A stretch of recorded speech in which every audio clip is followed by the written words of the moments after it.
ಏ ಇಳಿಸಿ ಕೆಳಗಡೆಗೆ ಇಳಿಸಿ.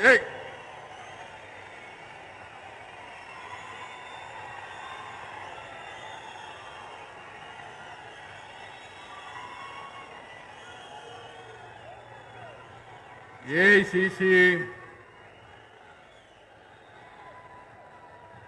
ಪ್ರಧಾನ ಕಾರ್ಯದರ್ಶಿಗಳಾದಂಥ ಕರ್ನಾಟಕ ರಾಜ್ಯದ ಉಸ್ತುವಾರಿಗಳು ಆದಂಥ ಶ್ರೀ ಸುರ್ಜೇವಾಲಾ ಅವರೇ, ಸುಮ್ಮನೆ ಸಾಕು.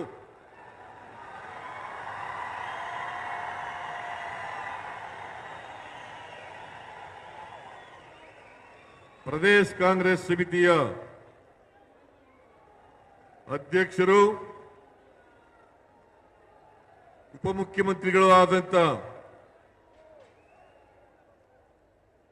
ಶ್ರೀ ಶಿವಕುಮಾರ್ ಅವರೇ,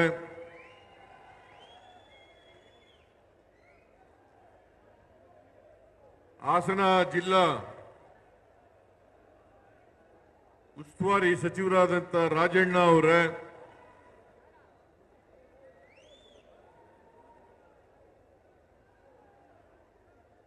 ವೇದಿಕೆ ಮೇಲಿರ್ತಕ್ಕಂಥ ಎಲ್ಲ ಸಚಿವ ಮಿತ್ರರೇ, ಶಾಸಕ ಮಿತ್ರರೇ, ಎಲ್ಲ ಎಲ್ಲ ವೇದಿಕೆ ಎಲ್ಲ ನೀವೇ ಆಗೋಗ್ಬಿಟ್ರೆ ಹೆಂಗೆ?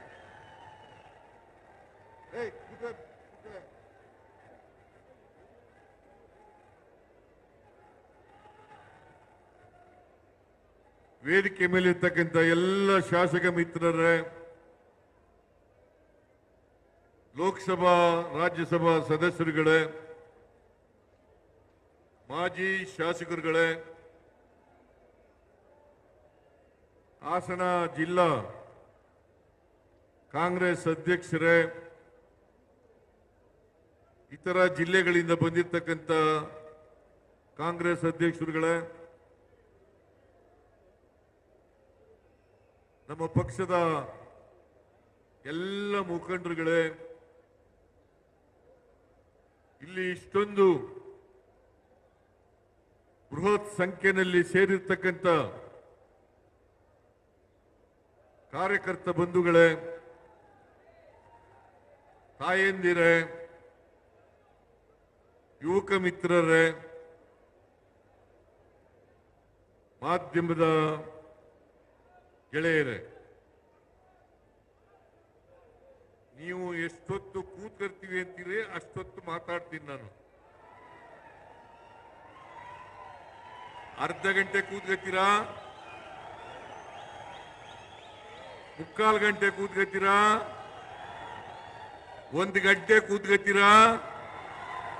ಕೂತ್ಕೊಳ್ಳಿ, ಯಾರು ಎದ್ದು ಹೋಗಬಾರದು. ಇದು ಅತ್ಯಂತ ಮಹತ್ವದ ಸಮಾವೇಶ.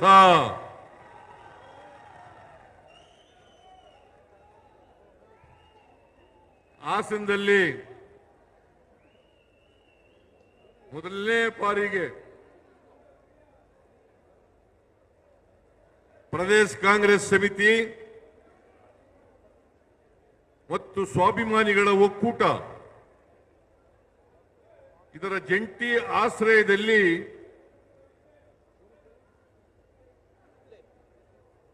ಜನ ವಿಕಾಸ ಸಮಾವೇಶ ನಡೀತಾ ಇದೆ.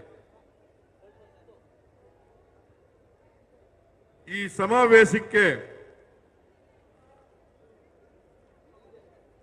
ಹಾಸನ ಜಿಲ್ಲಾ ಎಲ್ಲ ಮುಖಂಡರುಗಳಿಗೆ, ಕಾಂಗ್ರೆಸ್ ಅಧ್ಯಕ್ಷರಿಗೆ, ರಾಜಣ್ಣವರಿಗೆ, ಶಿವಲಿಂಗೇಗೌಡರಿಗೆ, ಲೋಕಸಭಾ ಸದಸ್ಯರಿಗೆ, ಮಾಜಿ ಎಂಎಲ್ಎಗಳಿಗೆ ಮತ್ತು ಇತರ ಎಲ್ಲ ಮಾಜಿ ಮಂತ್ರಿಗಳು, ಶಾಸಕರು ಇವರೆಲ್ಲರೂ ಕೂಡ ಈ ಸಮಾವೇಶ ಇಷ್ಟೊಂದು ಯಶಸ್ವಿ ಆಗಲಿಕ್ಕೆ ಶ್ರಮ ಪಟ್ಟಿದ್ದಾರೆ. ಅವರೆಲ್ಲರಿಗೂ ಕೂಡ ಕೂತ್ಕೊಳ್ರಿ, ಕೂತ್ಕೊಳ್ಳಿ. ನಾನು ಹೇಳ್ದಾಗ ಎದ್ದೋಗಲ್ಲ ಅಂತೀರಿ, ಮತ್ತೆ ಎದ್ದೋಯ್ತೀರಿ. ಕೂತ್ಕೊಳ್ರಿ. ಯಾರವನು? ಕೂತ್ಕೊಳ್ಳಿ.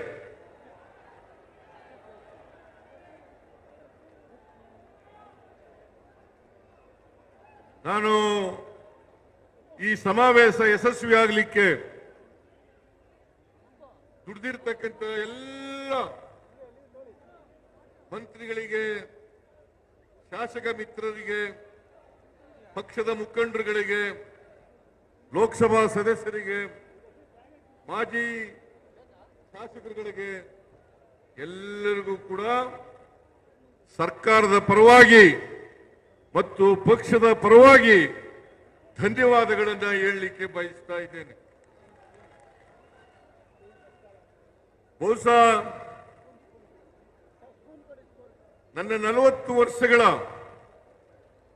ರಾಜಕೀಯ ಜೀವನದಲ್ಲಿ ಹಾಸನ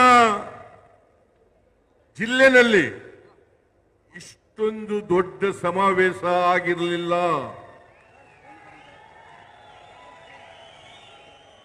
ಮೊದಲನೇ ಬಾರಿಗೆ ಹಾಸನದಲ್ಲಿ ಇಷ್ಟೊಂದು ದೊಡ್ಡ ಸಮಾವೇಶ ಆಗಿದೆ. ಅದಕ್ಕಾಗಿ ಇಲ್ಲಿ ಬಂದಿರತಕ್ಕಂಥ ಎಲ್ಲ ಕಾರ್ಯಕರ್ತ ಬಂಧುಗಳಿಗೆ ನಮಸ್ಕಾರಗಳನ್ನು ಹೇಳಲಿಕ್ಕೆ ಬಯಸ್ತಾ ಇದ್ದೇನೆ. ಮಾಧ್ಯಮಗಳಲ್ಲಿ ಚರ್ಚೆ ನಡೀತಾ ಇತ್ತು, ವ್ಯಾಖ್ಯಾನ ನಡೀತಾ ಇತ್ತು. ಯಾಕೆ ಹಾಸನದಲ್ಲಿ ಈ ಸಮಾವೇಶ ಮಾಡ್ತಾ ಇದ್ದಾರೆ? ನಾನು ಹೇಳಿದೆ, ಮೈಸೂರಿನಲ್ಲಿ ಅನೇಕ ಸಮಾವೇಶಗಳಾಗಿದ್ದಾವೆ, ಆದರೆ ಹಾಸನದಲ್ಲಿ ದೊಡ್ಡ ಸಮಾವೇಶ ಆಗಿಲ್ಲ. ನಾನು ರಾಜಣ್ಣವರಿಗೆ, ಶಿವಲಿಂಗೇಗೌಡರಿಗೆ, ಲೋಕಸಭಾ ಸದಸ್ಯರಿಗೆ ಕೇಳಿದೆ, ಏನಪ್ಪ ಹಾಸನದಲ್ಲಿ ಮಾಡೋಣ ಅಂತೇಳಿ. ನನಗೆ ಅದಕ್ಕಿಂತ ಮುಂಚಿತವಾಗಿ ಸಚಿವರಾದಂಥ ವೆಂಕಟೇಶ್ ಅವರು, ಮಾದೇವಪ್ಪನವರು, ಚೆಲುವರಾಯ ಸ್ವಾಮಿಯವರು, ಅವರೆಲ್ಲರೂ ಕೂಡ ನಾವು ಈ ಸಾರಿ ಹಾಸನದಲ್ಲೇ ಮಾಡಬೇಕು, ಮೈಸೂರಿನಲ್ಲಿ ಮಾಡೋದು ಬೇಡ. ಅನೇಕ ಸಮಾವೇಶಗಳನ್ನು ಮಾಡಿದ್ದೇವೆ, ಅದರಿಂದ ಹಾಸನದಲ್ಲಿ ಮಾಡಲೇಬೇಕು ಅಂತೇಳಿ ಅವರು ಸೂಚಿಸಿದ್ರಿಂದ ಇವತ್ತು ಹಾಸನದಲ್ಲಿ ಇಷ್ಟೊಂದು ದೊಡ್ಡ ಮಟ್ಟದ ಸಮಾವೇಶ ನಡೀತಾ ಇದೆ. ನಾನು ಮಾಧ್ಯಮದವರಿಗೆ ಹೇಳ್ತೀನಿ, ಇನ್ನೊಂದು ಚರ್ಚೆ ನಡೀತದೆ ಮಾಧ್ಯಮದಲ್ಲಿ. ಯಾವ ಕಾರಣಕ್ಕೋಸ್ಕರ ನೀವು ಮಾಡ್ತಾ ಇದ್ದೀರಿ? ನಾನು ಹೇಳಿದೆ, ಇದು ಬರೀ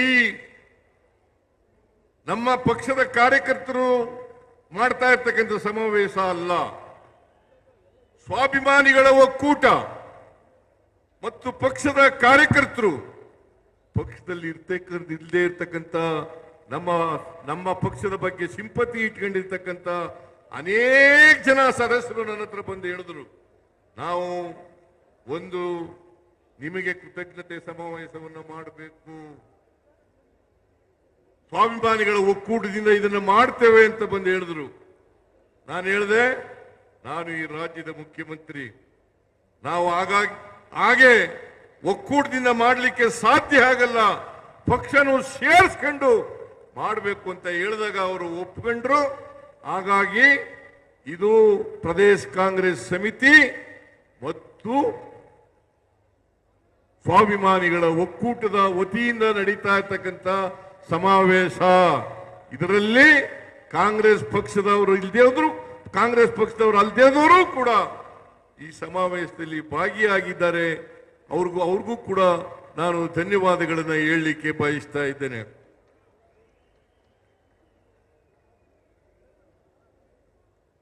ರಾಜ್ಕುಮಾರ್ ಅವರು ಒಂದು ಮಾತು ಹೇಳ್ತಾ ಇದ್ರು.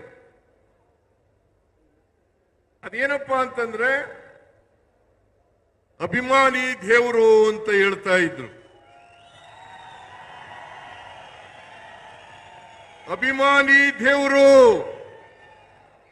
ನಮಗೆ ಮತದಾರ ಬಂಧುಗಳೇ ದೇವರು ಅಂತಕ್ಕಂಥ ಮಾತುಗಳನ್ನು ಹೇಳಲಿಕ್ಕೆ ಬಯಸ್ತಾ ಇದ್ದಾರೆ. ಮತದಾರ ಬಂಧುಗಳು, ನಾವು 3 ಉಪಚುನಾವಣೆಗಳನ್ನು ಗೆದ್ದು, ಒಂದು ಚನ್ನಪಟ್ಟಣ, ಇನ್ನೊಂದು ಸಂಡೂರು, ಮೂರನೇದು ಶಿಗ್ಗಾವಿ. ಸಂಡೂರಿನಲ್ಲಿ ಮಾತ್ರ ನಮ್ಮ ಪಕ್ಷದವರು ಗೆದ್ದಿದ್ದದ್ದು. ಅಲ್ಲಿ ತುಕಾರಾಮ್ ಗೆದ್ದಿದ್ರು. ಅವರನ್ನು ಲೋಕಸಭೆಗೆ ನಿಲ್ಲಿಸಿದ ಮೇಲೆ ಅವರ ಹೆಂಡತಿಯನ್ನ ನಿಲ್ಲಿಸಿ ಅಲ್ಲಿ ಗೆಲ್ಲಿಸ್ತು. ಆದರೆ ಶಿಗ್ಗಾವಿನಲ್ಲಿ,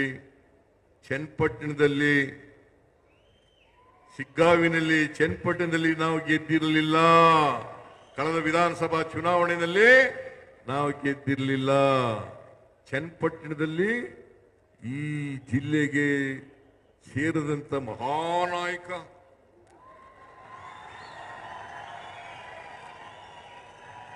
ಅವರ ಮೊಮ್ಮಗ ನಿಖಿಲ್ ಕುಮಾರ್ ಸ್ಪರ್ಧೆ ಮಾಡಿದ್ರು. ಶಿಗ್ಗಾವಿನಲ್ಲಿ ಬಸವರಾಜ ಬೊಮ್ಮಾಯಿ ಮುಖ್ಯಮಂತ್ರಿ ಆಗಿದ್ದಂಥವರು, ಅವರ ಮಗ ಸ್ಪರ್ಧೆ ಮಾಡಿದ್ರು. 2 ಕ್ಷೇತ್ರಗಳಲ್ಲಿ, ಒಂದರಲ್ಲಿ ಚನ್ನಪಟ್ಟಣದಲ್ಲಿ ಕುಮಾರಸ್ವಾಮಿ ಗೆದ್ದಿದ್ರು, ಶಿಗ್ಗಾವಿನಲ್ಲಿ ಸಿಟ್ಟಿಂಗ್ ಮುಖ್ಯಮಂತ್ರಿ ಬಸವರಾಜ ಬೊಮ್ಮಾಯಿ ಗೆದ್ದಿದ್ರು. 2 ಸ್ಥಾನಗಳನ್ನು ಗೆಲ್ಲಿಕ್ಕೆ ನಮ್ಮ ಕಾರ್ಯಕರ್ತರು, ಮತದಾರರು ಮಾಡಿದಂತ ಆಶೀರ್ವಾದ ಕಾರಣ ಅಂತಕ್ಕಂಥ ಮಾತುಗಳನ್ನು ಹೇಳಲಿಕ್ಕೆ ಬಯಸ್ತಾ ಇದ್ದೇನೆ.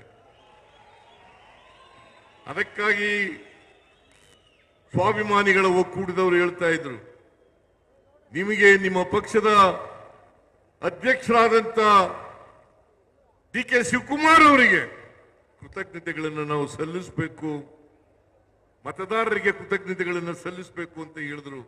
ನಾನು ಹೇಳಿದೆ, ನಮಗೆ ಸಲ್ಲಿಸ್ತಕ್ಕಂಥದ್ದಲ್ಲ, ನಿಜವಾದಂತ ಕೃತಜ್ಞತೆಗಳನ್ನು ಸಲ್ಲಿಸ್ತಕ್ಕಂಥದ್ದು ಮತದಾರ ಬಂಧುಗಳಿಗೆ ಅಂತಕ್ಕಂಥ ಮಾತನ್ನ ಹೇಳಿದ ಮೇಲೆ ಈ ಸಮಾವೇಶವನ್ನ ಏರ್ಪಾಡು ಮಾಡಲಿಕ್ಕೆ ಸಾಧ್ಯ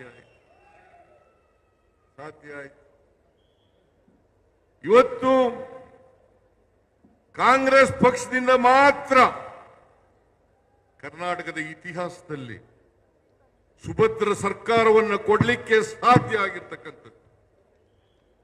ಯಾವತ್ತು JDS ಆಗಲಿ ಬಿಜೆಪಿ ಆಗಲಿ ತಮ್ಮ ಸ್ವಂತ ಶಕ್ತಿ ಮೇಲೆ ಜನರ ಆಶೀರ್ವಾದವನ್ನು ಪಡೆದು ಅಧಿಕಾರಕ್ಕೆ ಬಂದಿಲ್ಲ.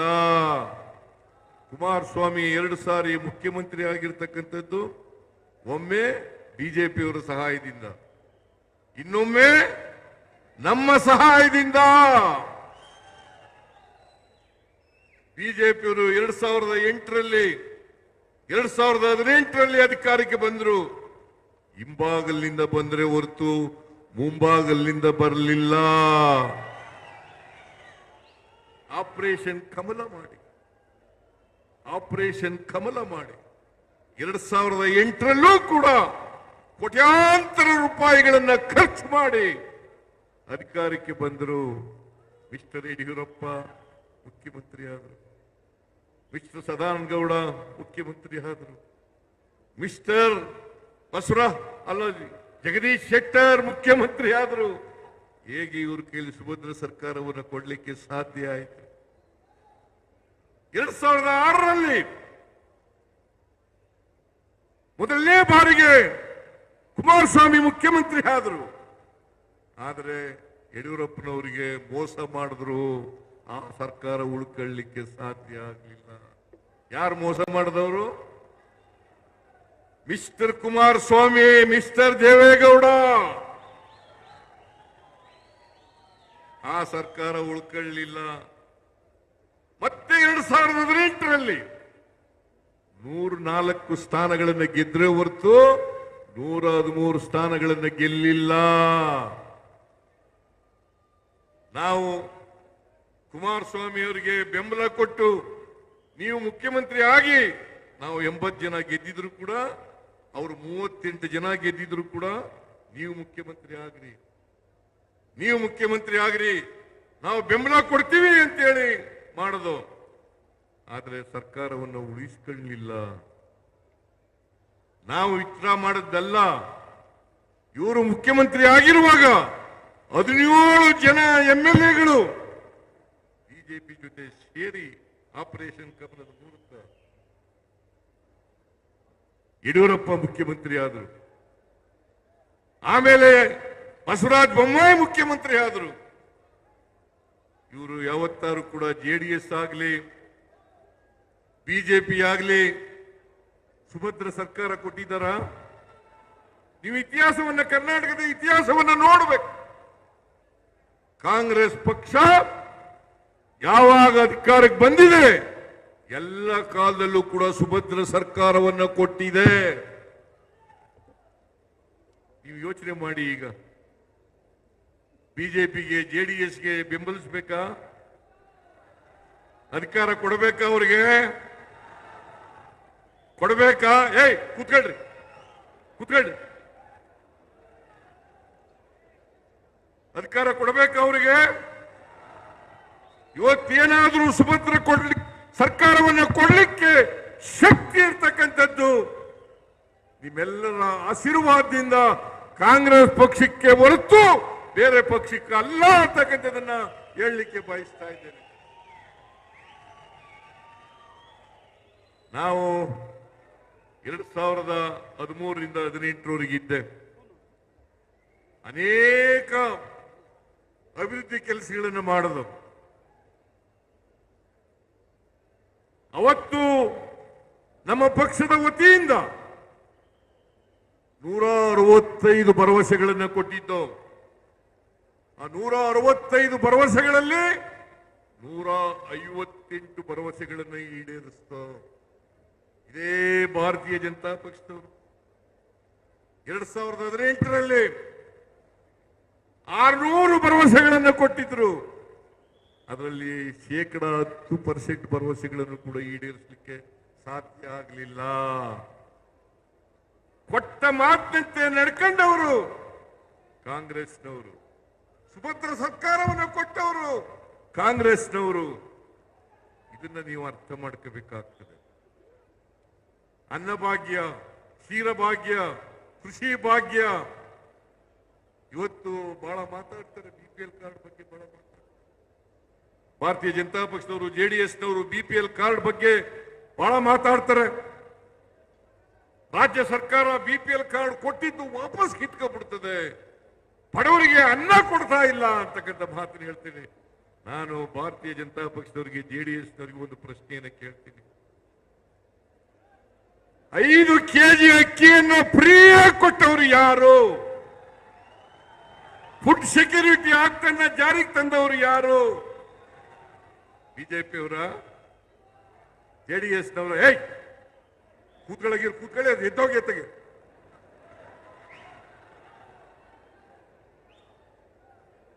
JDSನವರ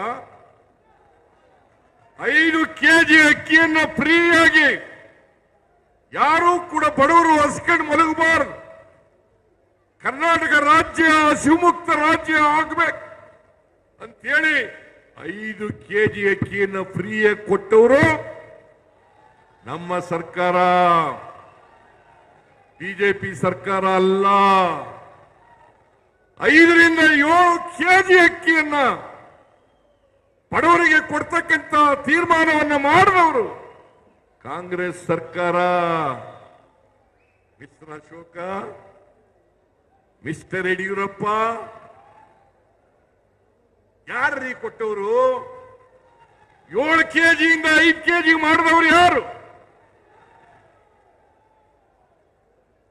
7 ಕೆಜಿಯಿಂದ 5 ಕೆಜಿಗೆ ಮಾಡಿದವರು ಯಾರು?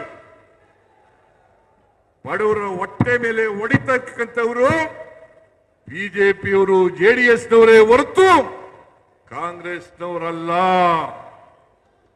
ಇವತ್ತು ನಾವು ಮತ್ತೆ ಅಧಿಕಾರಕ್ಕೆ ಬಂದ ಮೇಲೆ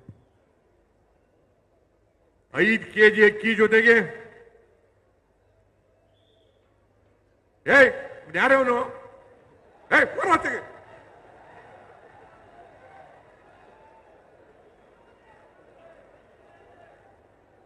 5 ಕೆಜಿ ಅಕ್ಕಿ ಜೊತೆಗೆ ಇನ್ನೂ 5 ಕೆಜಿಯನ್ನು ಕೊಡ್ತಕ್ಕಂಥ ತೀರ್ಮಾನ ಮಾಡಿದವರು ಯಾರು? ನಿಮಗೆ ನಾಚಿಕೆ ಆಗಲ್ಲ? ಬಿಜೆಪಿಯವರಿಗೆ, ನರೇಂದ್ರ ಮೋದಿ ಅವರ ಸರ್ಕಾರ ಇವತ್ತು KH ಮುನಿಯಪ್ಪನವರು ಇಲ್ಲೇ ಕೂತಿದ್ದಾರೆ.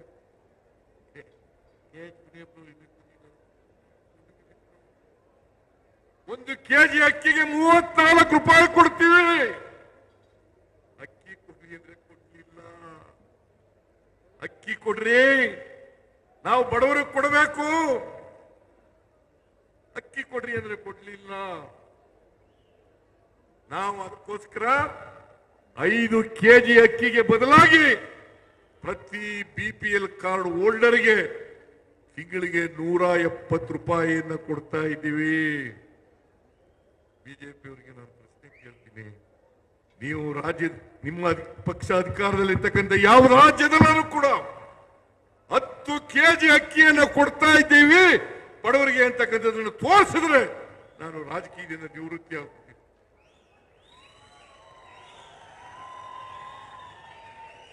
ನಮಗೆ ಹೇಳ್ತೀರಾ ಬಿಜೆಪಿಯವರು? ನಮಗೆ ಹೇಳ್ತೀರಾ?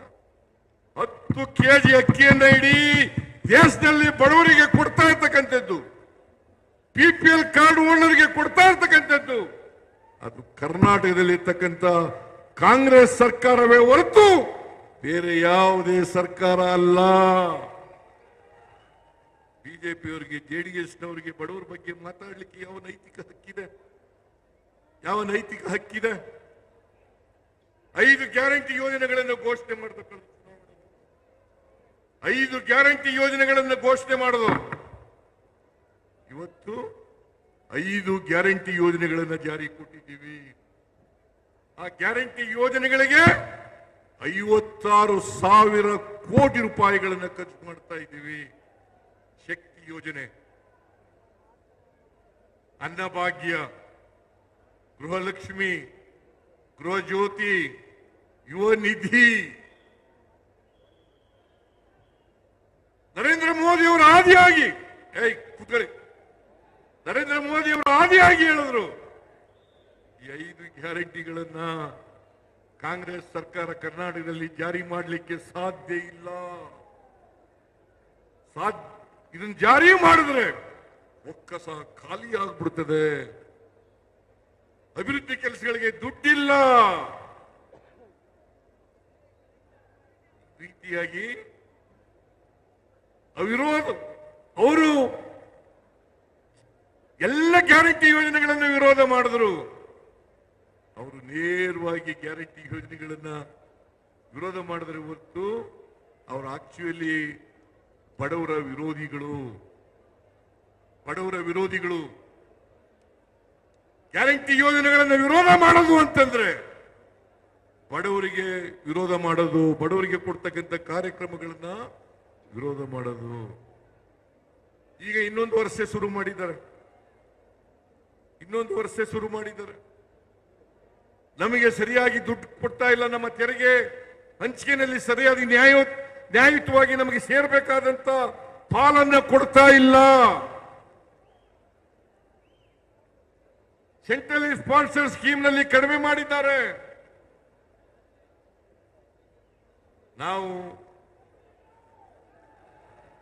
ನಾವು ಒಂದು ತಿಂಗಳಿಗೆ 4.5 ಲಕ್ಷ ಕೋಟಿ ತೆರಿಗೆಯನ್ನು ಕೊಡ್ತಾ ಇದ್ದೀವಿ ಕೇಂದ್ರಕ್ಕೆ. 4.5 ಲಕ್ಷ ಕೋಟಿ. ನಮಗೆ ಬರ್ತಕ್ಕಂಥದ್ದು ಸುಮಾರು 60,000 ಕೋಟಿ. 1 ರೂಪಾಯಿ ತೆರಿಗೆ ಕೊಟ್ರೆ ನಮಗೆ ವಾಪಸ್ ಬರ್ತಕ್ಕಂಥದ್ದು 13-14 ಪೈಸೆ ಮಾತ್ರ. ನಾನು ಕೇಳ್ತೀನಿ, ಮಣ್ಣಿನ ಮಕ್ಕಳಿಗೆ, ರೈತರ ಮಕ್ಕಳಿಗೆ, ರೈತರ ಪ್ರತಿನಿಧಿಗಳಿಗೆ ಇಷ್ಟೊಂದು ಅನ್ಯಾಯ ಆಗ್ತಾ ಇದೆಯಲ್ಲ, ಅನ್ಯಾಯ ಆಗ್ತಾ ಇದೆಯಲ್ಲ ಮಿಸ್ಟರ್ ದೇವೇಗೌಡ್ರೆ. ಯಾವತ್ತಾರು ಕೇಳಿದ್ದೀರೇನ್ರಿ? ಯಾವತ್ತಾರು ಕೇಳಿದ್ದೀರೇನ್ರಿ? ಕುಮಾರಸ್ವಾಮಿ ಮಂತ್ರಿ ಆಗಿದ್ದೀಯಲ್ಲಪ್ಪ, ಯಾವತ್ತಾರು ಕೇಳಿದ್ದೀಯ? ಹೇಳಿಲ್ಲ. ಮೇಕೆದಾಟು ಯೋಜನೆಗೆ ಏನ್ ಚನ್ನಪಟ್ಟಣದಲ್ಲಿ ಹೇಳುದು ಅನುಮತಿ ಕೊಡಿಸ್ಬಿಡ್ತೀನಿ ನಾನು ಅಂತ. ಕೊಡಿಸಿ, ಹಾಗಾದ್ರೆ ಕೊಡಿಸಿ. ನಮಗೆ ಬೇಕಾದ ಬೆಂಗಳೂರು ನಗರಕ್ಕೆ ನೀರು ಬೇಕು, ಬೆಂಗಳೂರು ಜನರಿಗೆ ನೀರು ಬೇಕು, ಬ್ಯಾಲೆನ್ಸಿಂಗ್ ರಿಸರ್ವಾಯರ್ ಕಟ್ಟಬೇಕು. ಕೊಡ್ಲಿಲ್ಲ. ಆಮೇಲೆ ಮಹದಾಯಿ ಯೋಜನೆಗೆ ಎನ್ವೈರನ್ಮೆಂಟಲ್ ಕ್ಲಿಯರೆನ್ಸ್ ಬೇಕು, ಇವತ್ತವರು ಕೊಡಿಸ್ಲಿಲ್ಲ. ದೇವೇಗೌಡರು ಯಾವಾಗಲೂ ಹೇಳ್ತಾ ಇದ್ರು, ನಮ್ದು ಜಾತ್ಯತೀತ ಪಕ್ಷ. ಕಳೆದ ಚುನಾವಣೆಯಲ್ಲಿ ನೀವು ಭಾಷಣ ಕೇಳಬೇಕು. ಏನಂತ ಹೇಳಿದ್ರು? ಮತ್ತೆ ಬಿಜೆಪಿ ಅಧಿಕಾರಕ್ಕೆ ಬರಲ್ಲ. 2019ರಲ್ಲಿ ಹೇಳಿರೋದು. ಮತ್ತೆ ಅಧಿಕಾರಕ್ಕೆ ಬರಲ್ಲ.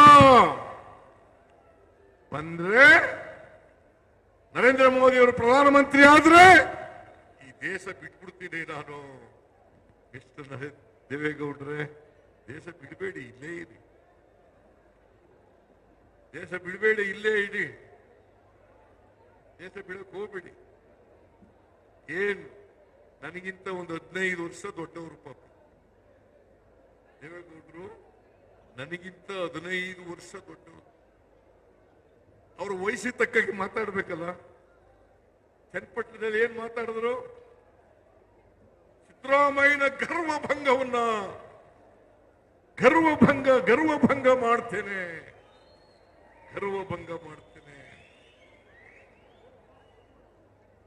ನೀವೆಲ್ಲ ಬಿಡ್ತೀರಾ ನನ್ ಗರ್ವ? ಕುತ್ಕೊಳ್ರಿ. ಗರ್ವಭಂಗ ಮಾಡಕ್ ಬಿಡ್ತೀರಾ ನೀವು? ಗರ್ವಭಂಗ ಮಾಡಕ್ ಬಿಡ್ತೀರಾ? ಸಿದ್ದರಾಮಯ್ಯನವರಿಗೆ ದುರಂಕಾರ ಬಂದ್ಬಿಟ್ಟಿದೆ. ಏನು ಹಲ್ಲು ಮುರಿ ಕಚ್ಕೊಂಡು ಕಾಂಗ್ರೆಸ್ ಸರ್ಕಾರವನ್ನ ಕಿತ್ತೋಗಿರಿ. ನಾನು ಹೇಳುತ್ತಲ್ಲ, ಮಿಸ್ಟರ್ ದೇವೇಗೌಡ ಹೇಳುತ್ತೆ, ಕಾಂಗ್ರೆಸ್ ಸರ್ಕಾರವನ್ನು ಕಿತ್ತೋಗಿರಿ. ಯಾರೇ ಆಗ್ಲಿ ಕೂಡ ಅವ್ರ ವಯಸ್ಸಿಗೆ ತಕ್ಕ ಮಾತಾಡ್ಬೇಕಲ್ಲ. ಸಿದ್ದರಾಮಯ್ಯನಿಗೆ ಅಹಂ ಬಂದ್ಬಿಟ್ಟಿದೆ. ನಾನು ದೇವೇಗೌಡರಿಂದ ಈ ಮಾತುಗಳನ್ನು ನಿರೀಕ್ಷೆ ಮಾಡಿರಲಿಲ್ಲ. ಅವ್ರ ಮೊಮ್ಮಗನನ್ನ ಗೆಲ್ಸ್ಲಿಕ್ಕೋಸ್ಕರ 1 ವಾರ ಚನ್ನಪಟ್ಟಣದಲ್ಲಿ ಉಳಿದು ಬಿಟ್ರು. ಹಾಸನಕ್ಕೆ ಬಂದಿದ್ದಾರೆ? ಯಾವತ್ತಾರೋ ಹಾಸನಕ್ಕೆ ಬಂದಿದ್ದಾರ? ಏನ್ ದೇವೇಗೌಡ, ಕುಮಾರಸ್ವಾಮಿ, ನಿಖಿಲ್ ಕುಮಾರಸ್ವಾಮಿ ಎಲ್ಲ ಕಣ್ಣೀರು ಹಾಕಿದ್ದೇ. ಇಲ್ಲಿ ಪಾಪ ಹಾಸನ ಜನ ಕಣ್ಣೀರಲ್ಲಿ ಕೈ ತೊಳಿತಾ ಇದ್ದಾರೆ.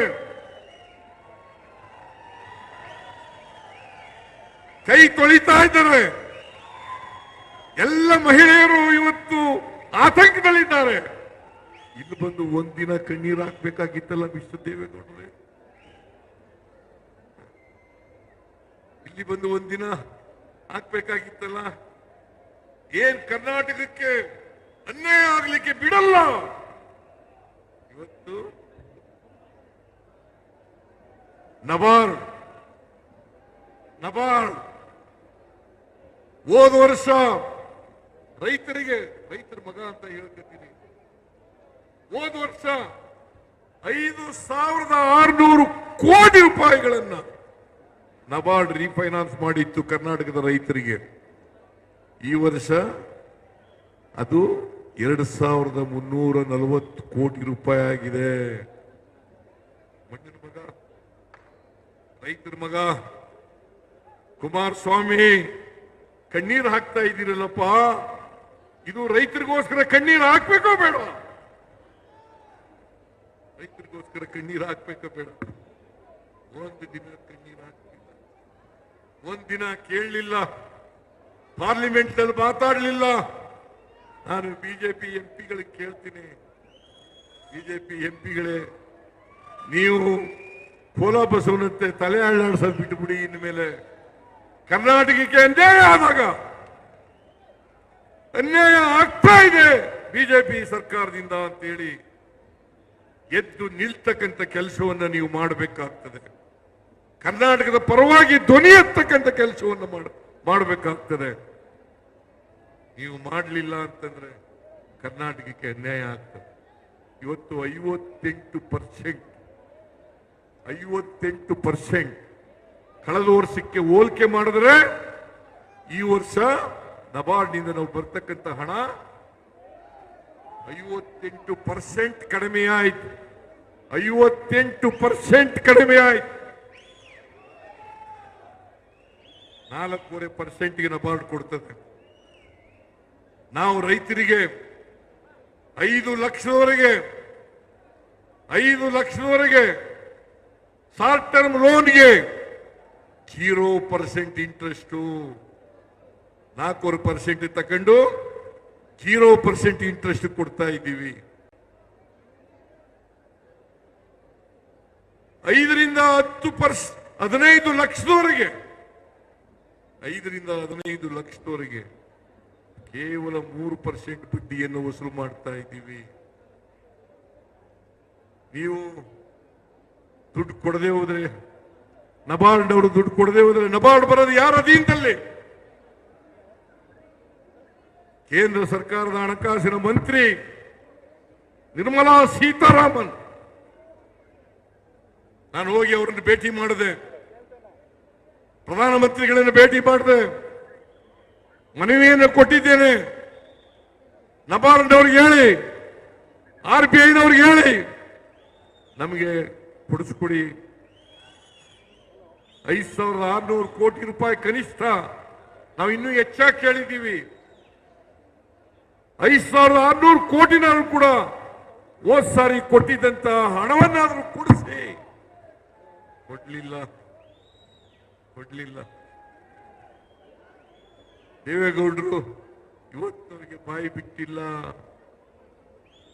ಇದು ರೈತರಿಗೆ ಮಾಡ್ತಕ್ಕಂಥದ್ದು ಅನ್ಯಾಯ ಅಲ್ವಾ? ರೈತರಿಗೆ ಮಾಡ್ತಕ್ಕಂಥ ದ್ರೋಹ ಅಲ್ವಾ? ಇದನ್ನ ಕೇಳಿದ್ರೆ ನಾವು ಭಾರತೀಯ ಜನತಾ ಪಕ್ಷಕ್ಕೆ ಅಟ್ಯಾಕ್ ಮಾಡ್ತೀವಿ, JDSಗೆ ಅಟ್ಯಾಕ್ ಮಾಡ್ತೀವಿ. ಸಿದ್ದರಾಮಯ್ಯ ವಿನಾಕಾರಣ ಬಿಜೆಪಿಗೆ JDSಗೆ ಟೀಕೆ ಮಾಡ್ತಾರೆ.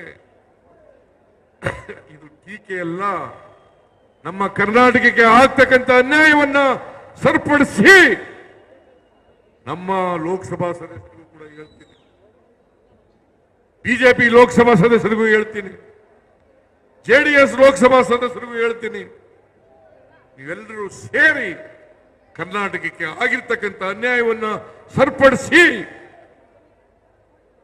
ದೇವೇಗೌಡರು ಯಾವತ್ತೂ ಕೂಡ ಯಾರನ್ನು ಬೆಳೆಸಲಿಕ್ಕೆ ಇಷ್ಟಪಡಲ್ಲ. ಬೇರೆಯವರು ಇರಲಿ, ಒಕ್ಕಲಿಗರನ್ನೇ ಬೆಳೆಸಕ್ಕೆ ಇಷ್ಟಪಡಲ್ಲ. ಚಂದ್ರೇಗೌಡನ್ ಬೆಳೆಸಿದ್ರ, ಪುಟ್ಟಸ್ವಾಮಿ ಗೌಡನ್ ಬೆಳೆಸಿದ್ರ, ಬೈರೇಗೌಡನ್ ಬೆಳೆಸಿದ್ರ, ಬಚ್ಚೇಗೌಡರು ಬೆಳೆಸಿದ್ರ, ಕೃಷ್ಣಪ್ಪನ್ SD ಕೃಷ್ಣಪ್ಪನ್ ಬೆಳೆಸಿದ್ರ, ನಾಗೇಗೌಡರು ಬೆಳೆಸಿದ್ರ, ಬಚ್ಚೇಗೌಡರನ್ನು ಬೆಳೆಸಿದ್ರ, YK ರಾಮಯ್ಯನ್ ಬೆಳೆಸಿದ್ರ? ಯಾರು ಬೆಳೆಸಿಲ್ಲ. BL ಶಂಕರ್ ಅವ್ರ ಮನೆ ಮಗನ ತರ ಇದ್ದ, ಅವನಿಗೇನೆ ಬೆಳೆಸಲಿಲ್ಲ. YK ರಾಮಯ್ಯ ಅವ್ರ ಮನೆ ಮಗನ ತರ ಇದ್ದ, ಅವನನ್ನು ಬೆಳೆಸಲಿಲ್ಲ. ಯಾರನ್ನು ಬೆಳೆಸಿದ್ರಿ? ಅದಕ್ಕೆ SD ಕೃಷ್ಣಪ್ಪನವರು ಒಂದ್ ಕಡೆ ಹೇಳಿದ್ರು, 2010 ಶಿವರಾಮೇಗೌಡ SD ಕೃಷ್ಣಪ್ಪ 2010 ಹೇಳಿದ್ರು, ಏನಂತ ಹೇಳಿದ್ರು, ಭವಿಷ್ಯ ನುಡಿದಿದ್ರು ಗೊತ್ತಾ?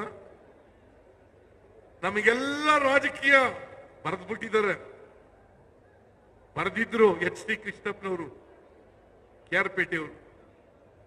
ನಮಗೆಲ್ಲ ರಾಜಕೀಯ ವನವಾಸ ತಂದ ದೇವೇಗೌಡ ತನ್ನ ದುರಂತಗಳನ್ನು ತಾನೇ ನೋಡುವ ಕಾಲ ಬರುತ್ತದೆ.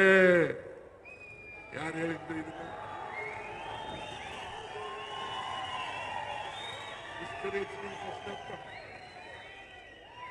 ಮಿಸ್ಟರ್ ಎಚ್ ಡಿ ಕೃಷ್ಣಪ್ಪ ಈಗ ಅವರು ಕಾಲವಾಗಿದ್ದಾರೆ. Senior leader, Vokkaliga leader. ನಾನು ಹೇಳಿದ್ರೆ ಸಿದ್ದರಾಮಯ್ಯ ಒಕ್ಕಲಿಗರ ವಿರುದ್ಧ ಮಾತಾಡ್ಬಿಟ್ಟ ಅಂತೇಳಿ ಎತ್ತು ಕಟ್ಟಿದ್ದಾರೆ.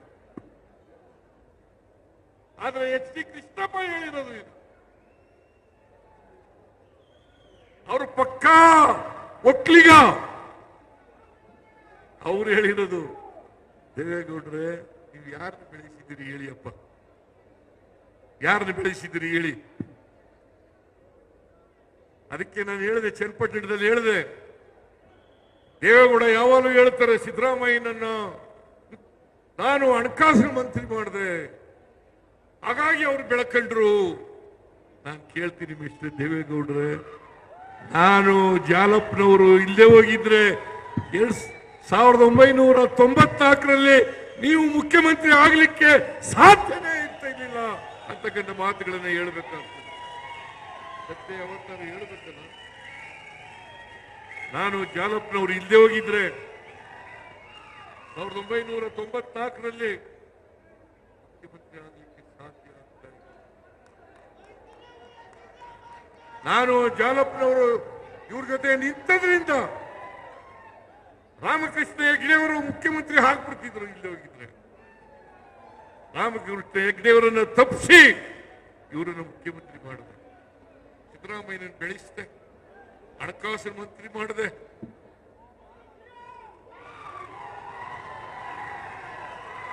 ಜಾತ್ಯತೀತ ಜನತಾದಳ ಇವತ್ತು ಕೋಮುವಾದಿಗಳ ಜೊತೆ ಸೇರ್ಕೊಂಡಿದ್ದೀರಲ್ಲ ದೇವೇಗೌಡ್ರೆ.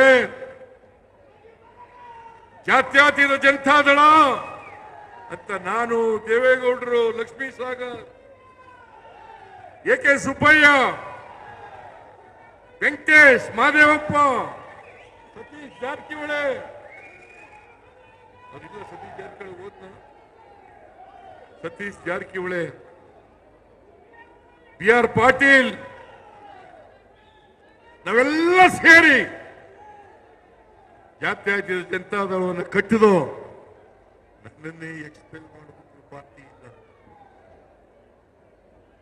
ಅಹಿಂದ ಸಮಾವೇಶ ಮಾಡದೆ ಅನ್ನೋ ಒಂದೇ ಒಂದು ಕಾರಣಕ್ಕೆ ಹುಬ್ಬಳ್ಳಿನಲ್ಲಿ ನನ್ನನ್ನ ಪಕ್ಷದಿಂದ ಎಕ್ಸ್ಪೆಲ್ ಮಾಡಿಬಿಟ್ರು.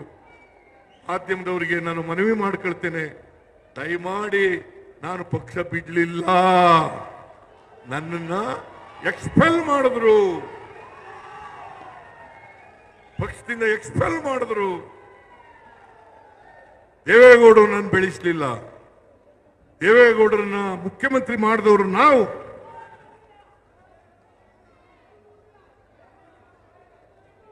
ಅದರಿಂದ ಇವತ್ತು 4-5 ಯೋಜನೆಗಳನ್ನ ಹೇಗಾದರೂ ಮಾಡಿ ಭಾರತೀಯ ಜನತಾ ಪಕ್ಷ ಮತ್ತು ಜಾತ್ಯತೀತ ಜನತಾದಳ ಇವುಗಳನ್ನ ನಿಲ್ಲಿಸಬೇಕು. ಯಾಕಂದ್ರೆ ನಾವು ಯಶಸ್ವಿಯಾಗಿ ಜಾರಿ ಮಾಡಿಬಿಟ್ಟಿದ್ದೀವಿ. ಅವ್ರು ಯಾರು ಕೂಡ ಬಿಜೆಪಿಯವರಾಗಲಿ ಜನತಾದಳ ಎಸ್ಸಾಗಲಿ ಗ್ಯಾರಂಟಿ ಯೋಜನೆಗಳು ಬರೋದೇ ಇಲ್ಲ. ಯಾಕಂತಂದ್ರೆ ಅವರೇ ಬೇರೆ ರಾಜ್ಯಗಳಲ್ಲಿ ಮಾಡ್ತಾ ಇದ್ದಾರೆ, ಇಲ್ಲಿ ನಮಗೆ ಹೇಳ್ತಾ ಇದ್ದಾರೆ ಹಣಕ್ಕೆ ತೊಂದರೆ ಆಗ್ಬಿಟ್ಟದೆ, ಅಭಿವೃದ್ಧಿ ಕೆಲಸಗಳಿಗೆ ತೊಂದರೆ ಆಗ್ಬಿಟ್ಟದೆ. ನಾನು ಹೇಳ್ತೀನಿ, ಈ ರಾಜ್ಯದ ಆಯವ್ಯಯ 3,71,000 ಕೋಟಿ, 3,71,000 ಕೋಟಿ. ಅದರಲ್ಲಿ 1,20,000 ಕೋಟಿ ರೂಪಾಯಿಗಳನ್ನ ಅಭಿವೃದ್ಧಿಗೋಸ್ಕರ ಇಟ್ಟಿದ್ದೇವೆ. 56,000 ಕೋಟಿ ಗ್ಯಾರಂಟಿ ಯೋಜನೆಗಳಿಗೆ ಖರ್ಚು ಮಾಡ್ತೀವಿ. ಇನ್ನು 64,000 ಕೋಟಿ ಅಭಿವೃದ್ಧಿ ಕೆಲಸಗಳಿಗೆ ಖರ್ಚು ಮಾಡ್ತೀವಿ. ಎಲ್ಲಿ ಹಣ ಇಲ್ಲ. ಇವರು ನೆಪ, ಹಣ ಇಲ್ಲ. ಕೇಂದ್ರದಿಂದ ನಮ್ಮ ತೆರಿಗೆಯನ್ನು ಕೊಡತಕ್ಕಂಥದ್ರಲ್ಲಿ ಅನ್ಯಾಯ, ಕೇಂದ್ರ ಪುರಸ್ಕೃತ ಯೋಜನೆಗಳಲ್ಲಿ ಅನ್ಯಾಯ, ನಬಾರ್ಡ್ನಲ್ಲಿ ಅನ್ಯಾಯ. ಆ ಮೂಲಕ ಗ್ಯಾರಂಟಿ ಯೋಜನೆಗಳನ್ನು ಜಾರಿ ಕೊಡಬಾರದು. ಯಾಕಂತಂದ್ರೆ ನಾವು ಬಡವರಿಗೆ ಆರ್ಥಿಕವಾಗಿ ಸಾಮಾಜಿಕವಾಗಿ ಶಕ್ತಿಯನ್ನು ತುಂಬಿದ್ರೆ ಬಡವರು ಇವ್ರ ಮಾತು ಕೇಳಲ್ಲ. ಬಡವರು ಯಾರು ಇವ್ರ ಮಾತು ಕೇಳಲ್ಲ. ನಾನು ಅದಕ್ಕೆ ಹೇಳಿದ್ದೀನಿ, ಯಾವ ಕಾರಣಕ್ಕೂ ಕೂಡ ಗ್ಯಾರಂಟಿ ಯೋಜನೆಗಳನ್ನು ನಿಲ್ಲಿಸಲ್ಲ.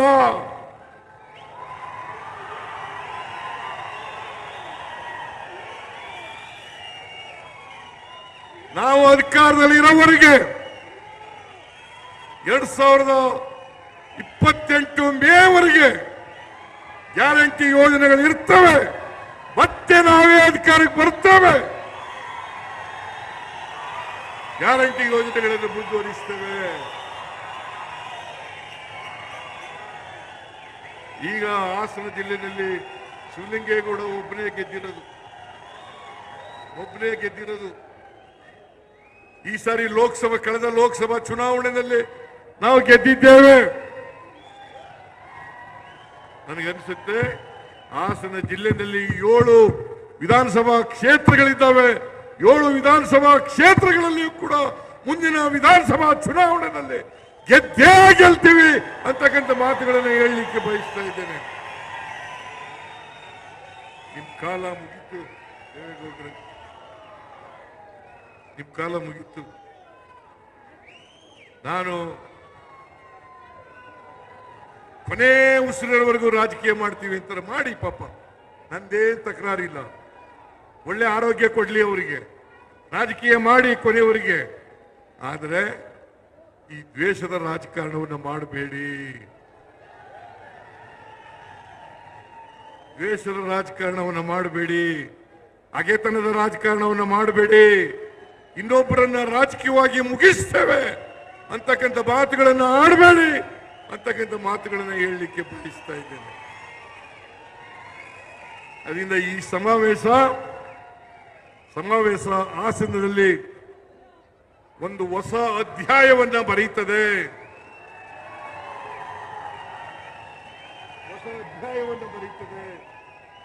ಮುಂದಿನ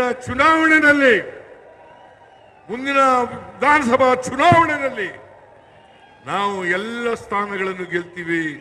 ಲೋಕಸಭಾ ಸ್ಥಾನಗಳನ್ನು ಗೆಲ್ಲಿಸ್ತೀವಿ.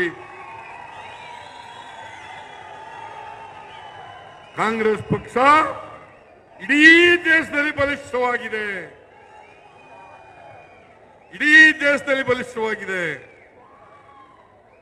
ಅಲ್ಲದೆ ಹೋಗಿದ್ರೆ ನಾವು ಮೂರು ಉಪಚುನಾವಣೆಗಳಲ್ಲಿ 3 ಗೆಲ್ಲಲಿಕ್ಕೆ ಸಾಧ್ಯ ಆಗ್ತಿರ್ಲಿಲ್ಲ. ನಿಮ್ಮೆಲ್ಲರ ಆಶೀರ್ವಾದದಿಂದ 3 ಕೂಡ ಗೆದ್ದಿದ್ದೇವೆ. ನಾನು ನಿಮಗೆ ಕೈ ಮುಗಿದು ಪ್ರಾರ್ಥನೆ ಮಾಡ್ತೇನೆ.